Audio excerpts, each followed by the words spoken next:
On Sunday's stream, we talked about yet another police shooting of color that was so egregious and so deserved that not even Black Lives Matter or other social justice activists even care anymore. A Florida woman committed several hit and runs until police caught up with her.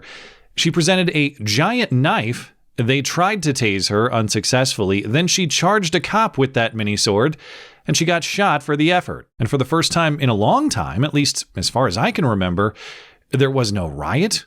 There was no protest. There was no Ben Crump press conference.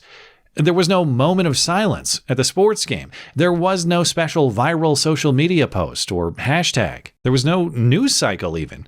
There was nothing. She just got shot, and everyone seemed to agree implicitly, yeah, she really gave police no other choice, so she got what she deserved. And you can interpret that a few ways. Either this case is so clear-cut that even Black Lives Matter can't spin a narrative to defend it, or maybe the movement is just so politically damaged and underfunded that they don't have the resources to spin one. Either way, it's a dying or dead cause. But this week, that metaphorical death turned literal, in that the author of probably the biggest Black Lives Matter lie of them all, or at least the original one, is now dead himself, apparently or potentially, from the exact sort of criminal conduct that created this lie in the first place. You may recall a man named Dorian Johnson. If not, you will certainly recall his famous claims of fact that weren't. He was the friend of Michael Brown who was with him that August 2014 day in Ferguson, Missouri, when police officer Darren Wilson shot Brown dead during a confrontation. And now Dorian Johnson has suffered the same fate, death by gunfire, as reported by Ferguson police on Sunday. It happened in the morning, some sort of domestic incident between Johnson and an unidentified person. Neighbors say they heard an argument and then gunshots, but they don't offer a lot of specifics. It was just a lot going on. It was a lot of screaming, also like arguing. Demaya White, asleep nearby, thought she might have been dreaming since it was so early in the morning. It's too early for this. Yeah, please, have some decency. Hold your gunfire for more reasonable hours. Dump your Glock mags 9 to 5 only. This is a family hood. But it's not just that neighbors don't know much.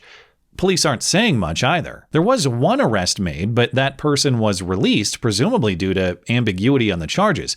Police say they are investigating claims of self-defense. Was Johnson murdered, or was he justifiably shot by somebody else? Given his character and history, either scenario is certainly believable. As one top YouTube comment observes, the surprise is not that Johnson is dead less than a mile away from the Michael Brown site over a decade later.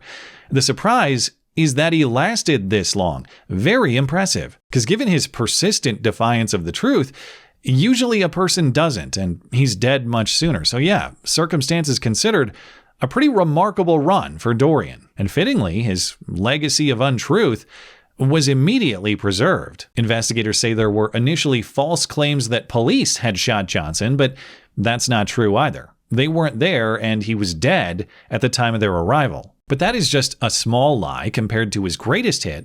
Of course, Dorian Johnson was the originator of the hands up, don't shoot myth. He was walking with Michael Brown at the time of that 2014 shooting. He watched it happen. And in the days and weeks after, he gave varying versions of the myth to the public. He turned around and he put his hands in the air and he started to get down, but the officer still approached with his weapon drawn and he fired several more shots. His hands were up. He never plunged at the officer in no type of manner. We were just walking down, minding our own business. His hands immediately went in the air and he turned around towards the officer face to face. He started to tell the officer that he was unarmed and that you should stop shooting me. And listening back now, hands up, don't shoot was just one lie of several in those statements. The first being that we were just minding our own business claim. Brown and Johnson were confronted by Officer Darren Wilson because Brown had just robbed a local convenience store with Johnson present, if not participating. But it was the hands up, don't shoot lie that would be remembered, perpetuated so heavily, politically and culturally, that people believed it despite an Obama Justice Department investigation finding that it did not happen, and no charges from a grand jury against Officer Darren Wilson because it did not happen, and activists themselves later conceding that the slogan and gesture was now metaphorical rather than literal, and continuing it for years through the next big Black Lives Matter scam, George Floyd.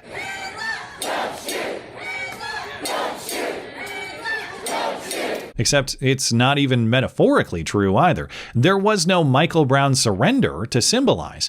There was only Michael Brown violent aggression and criminality. It's like saying the prey is a metaphor for the predator. They're opposites. You have to pick one. I can see why passing grades are so rare in Ferguson English class. And recall, the consequence of this lie wasn't just confusion and public misunderstanding of the facts. The consequence was not just misinformed public opinion, if only we were so lucky. When you make the truth a casualty, there is always collateral damage far more serious than just words or ideas. The public outrage that followed based on the belief that innocent scholar Michael Brown was executed in racist cold blood on the street was directly linked to several police officer killings, beyond, of course, the rioting and the property damage that followed too. Cops were shot and murdered in Ferguson, Kentucky, New York City, and the worst case of them all, Dallas, all with direct connections to Black Lives Matter, hands up, don't shoot ideology, or Michael Brown personally, or both. And even if that specific hands up, don't shoot claim of fact was false, the general supposedly true metaphor of racist cops targeting black people persisted. So that cost wasn't just paid in blood. It was paid in tax dollars for police reform and nonsense training programs and body cams that, while very useful, proved the opposite of the narrative in almost every case of deployment. And corporate America rushed to waste even more time and money training the rest of us to be more sensitive to this obvious truth that wasn't. And now, over a decade later, what do we have to show for all of that?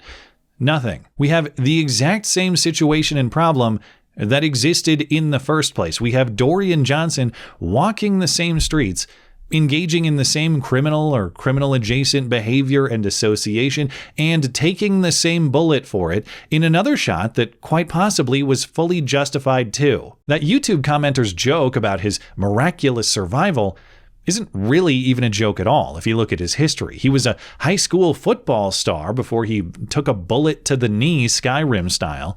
His best friend before Michael Brown was shot dead in a drive-by. His younger brother died in what sure sounds like a case of reckless driving. He had been arrested and charged several times, both before and after the Michael Brown incident. And it wasn't just opportunity and resources given to the movement generally. Dorian Johnson was personally given opportunity and resources to turn it around, and he did not. The city of St. Louis gave him a job after the Michael Brown shooting, and then he tried to sue the city of Ferguson for supposedly inflicting damage on him. Appropriately, that lawsuit went nowhere. The case was dismissed, but Johnson was paid public money to try to extract more in the courts. And even if he didn't get any, public resources were still used for the judge to entertain that case and for the city to fight it, instead of hold him accountable for his lies to the public, or even if he had a First Amendment right to do that, to hold him accountable for the rest of his ongoing crimes. Despite his lying and criminality, Dorian Johnson was given employment benefit and political benefit and reputational benefit from a media industry that still covered for him, taking his repeatedly debunked lie all the way to the grave. In 2019, the Washington Post featured Dorian Johnson in a Puff Piece podcast interview, during which they described his ongoing rap career, including lyrics still perpetuating the lie. Finally, I tracked him down through this local record label where he is working on music. Got that monkey on my back, but I ain't taking off no baiting Nate. We just want to ball for the courts, we ain't going NBA. But I guess he finally did something so bad that most media passed on promoting it widely. That song wasn't on Apple Music or Spotify or featured otherwise, as far as I understand. Thankfully, that is the first and only time I will ever hear it, and I had to dig to do it. The closing premise of that Washington Post podcast segment, minimizing Dorian Johnson's lie, is yet another lie about his life story. Despite all of these bad things happening all around him all the time, he really had nothing to do with any of it. It was all just circumstances he happened to find himself in. Dang it, what terrible luck. Does he regret being there that day? Does he feel glad that he was there to be a witness? Did it like change his worldview at all? I don't know that he regrets being there. I don't think he does. Dorian talks about being unlucky and very accident prone, right? One of his eyes is discolored because he got hit with a pencil in like the 3rd grade. He's someone who has always kind of found himself in these kind of circumstances. And so I think Dorian, even if it's just a means of explaining it to himself, kind of says, well, if anyone was going to be there, of course it was going to be me. Of course I was going to be the person thrust into all of this stuff. Yeah, I mean, it could happen to anyone, really.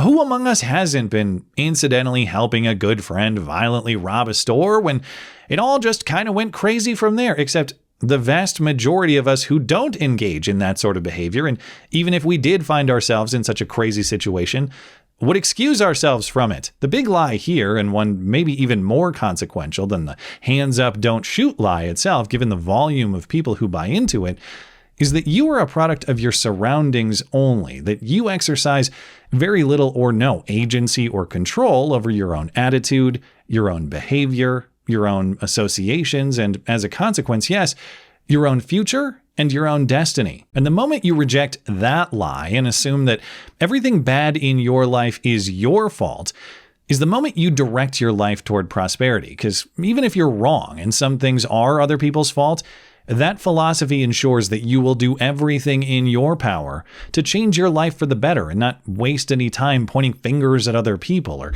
passively letting degenerates drive the car of your life drunk while you foolishly sit shotgun. We have now lived a decade of that lie's dominance and paid a great cost for it, but the truth is undefeated in the end, so it is fitting that this lie is now dying with its author, despite a longer run than it should have had. And maybe now this country has finally seen enough to learn this lesson the hard way, that for this type of criminal with no moral framework and no belief in his own responsibility to follow it, there is only one approach: forcible removal from society, applied overwhelmingly. And that may be regrettable, but much less so than that person removing innocent people from society instead. It is a very long 11 years later, but it is never too late to learn the true lesson from Ferguson. That was a day of justice, actually, for a person who forced it upon himself, not a day of injustice for which we all must atone. But we don't need poetic philosophy to do it. We don't even need rap rhymes of